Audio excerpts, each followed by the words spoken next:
So they're not even there to to bid on that project. They're there to find the primes to market to them to get their points of contact and say, "Hey man, we sell all the electrical boxes and conduit for this, for this project. Just so you know, we'll cut you a very good deal so that your material cost is low, and we know really good electricians in this area.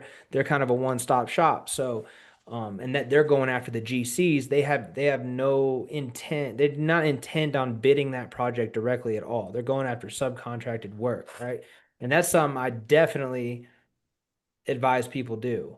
All right. You don't have to be a general contractor or do construction to go there and make friends. Because again, visibility, people need to see your shirt, or your flyer or whatever. You're getting your government point of contact, like the contract officer, the engineer that's there. All right.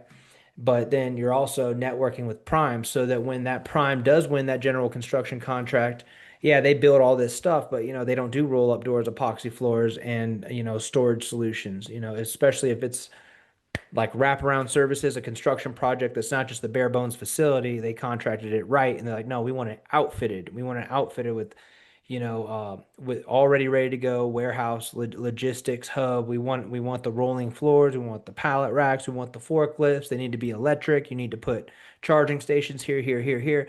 That's where a GC is gonna farm that out. They're gonna farm that out to somebody. All right. Instead of going to multiple individual manufacturers for every little piece and component, it's a lot of times it's just easier to, especially if you're showing up saying like, "Hey man, I do, supplies and complex equipment installations. Like this is what I do." If you're there doing that, then that's what you do. All right. Then it's better just to go to you to get all that quoted, and you run all those little things down, all those pieces. All right. You run them all down. So going to construction site visits, which those aren't the only site visits, but those are the most frequently occurring, reoccurring.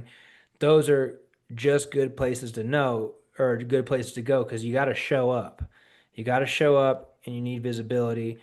Any sign-in roster you get, like you're gonna sign in to most site visits. All right. And usually on a construction project, everybody who signed their name, business, email address.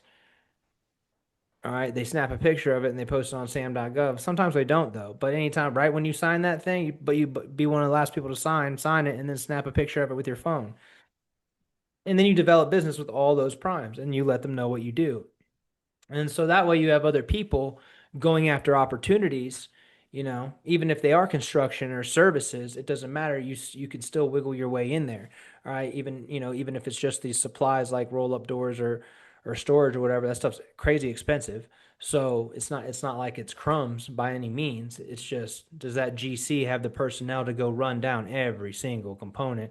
Or if you run into a guy who obviously made it onto the installation, he speaks the language, he was at the site visit, and he's offering me all these little things that I really don't want to run down myself. So it's just easy to just, hey, farm this out to this guy. And general contractors do that, to electrical, they do it to HVAC, they do it to, the concrete guys. It's not like all those guys are on their payroll as a W-2. They subcontract most of these things out. They might have a core business of like framers and maybe some electrical that they could self-perform, but a lot of that stuff is just subcontracted out to different businesses. So you can definitely inject yourself that way. And what I would do, I mean, if I'm on site, I got a 1 day pass for this site visit. Well, I'm gonna roll around. When that site visit's over, man, I'm rolling around.